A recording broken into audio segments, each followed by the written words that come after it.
O sea, ¿podríamos dejar de producir, por ejemplo, vino en España? Es perfectamente posible, puede ocurrir. Y de hecho están pasando cosas relativas al vino. Por ejemplo, Inglaterra, que no cultivaba vid, ahora lo está haciendo debido a los cambios climáticos. Algunas bodegas están buscando ya ubicaciones o más altas o más al norte para evitar el aumento de las temperaturas. Estamos viendo el cultivo de vides en el Prepirineo, eso ya lo estamos viendo desde hace algunos años aquí en España también, ¿no? Efectivamente, el cultivo de vides se está moviendo cada vez más hacia arriba, precisamente por ese aumento de las temperaturas que se han experimentado en los últimos años. Y es una evidencia de cómo el cambio climático está afectando no solo al Ártico, no solo es el oso polar quien se ve afectado, sino que está afectando a las personas en nuestro país ya.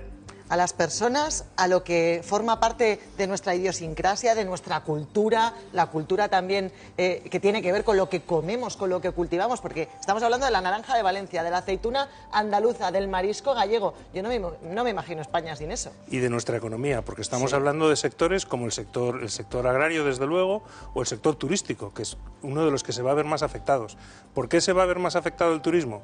Pues porque a temperaturas cada vez más altas la gente no va a querer venir a un sitio donde hace tanto calor, y porque además uno de los impactos también ya demostrados es la subida progresiva del nivel del mar, y por lo tanto hasta donde están todas las infraestructuras turísticas, que es en la costa, es uno de los lugares donde el cambio climático se está viendo de una manera más perceptible, ¿no? Claro, muchos dirán, pues 2050, anda que no queda, ¿no? Yo de momento no he notado nada, no veo nada del cambio climático. Están los que no se lo creen. Bueno, a lo mejor no lo notamos porque cada vez vivimos más alejados de la naturaleza, pero la gente que vive en contacto con la naturaleza y los científicos sí lo están viendo, y lo están viendo de una manera muy perceptible. ¿En qué? Pues por ejemplo, las especies migratorias, algunas como las cigüeñas, han dejado de irse a Norte de África, otras como las golondrinas vuelven mucho antes de lo que volvían. Y también en lo que se refiere a la floración de... Y dirá alguien que no le importe esto, ¿y a mí qué me pasa si no vienen las cigüeñas o las golondrinas? ¿Qué importa eso? ¿Qué importancia tiene para nuestro ecosistema? Pues importa mucho, porque nosotros nos alimentamos de lo que producimos, de lo que producen las plantas. Y todos estos cambios climáticos tienen un efecto también de alteración de la época de floración. Se adelanta esa floración, eso las hace más vulnerables a heladas, hace los árboles, como hemos visto antes, mucho más vulnerables a enfermedades, y aparecen incluso enfermedades nuevas que no se sabe muy bien qué las están ocasionando. Es el caso de la seca, por ejemplo, en las encinas, ¿no?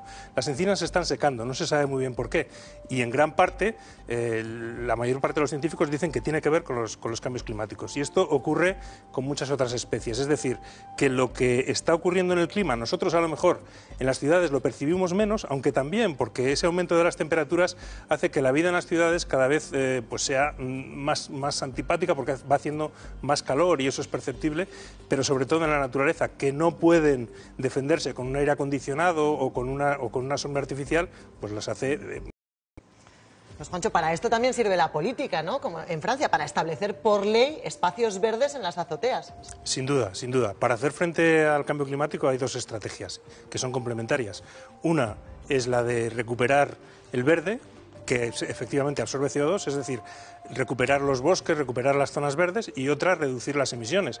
Y eso depende de la política. Precisamente hay una cumbre al final de noviembre en París, que se va a hablar de esto, y hay unas elecciones municipales dentro de unos meses donde hay candidaturas, donde hay opciones que realmente llevan la sostenibilidad urbana, la sostenibilidad de las ciudades en sus programas. Lo que es inaceptable desde mi punto de vista es seguir como estamos ahora en muchas ciudades, entre ellas Madrid, donde estamos superando los límites de contaminación.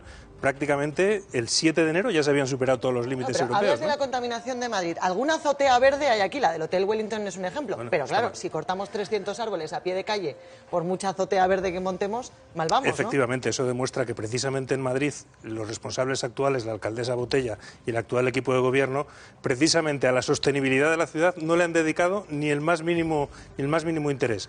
Lo de los árboles es la última, pero todo el tema de la contaminación, del tráfico, etcétera, etcétera, está ahí, y es un problema gravísimo que está afectando a la salud de las personas, porque hay que insistir en esto, porque esto no es una cuestión que afecte a la naturaleza, solamente a la naturaleza, a los árboles, nos afecta a las personas. Vivir en una ciudad contaminada produce muchas muertes prematuras. A la salud, a la economía, a los cultivos, a lo que comemos, a ver si empezamos a pensar que pensar en verde es pensar en nosotros también. Efectivamente, es pensar en el aire que respiramos, en el agua que bebemos, en la salud de nuestros hijos, todo eso. Juan, gracias por venir. Muchas gracias.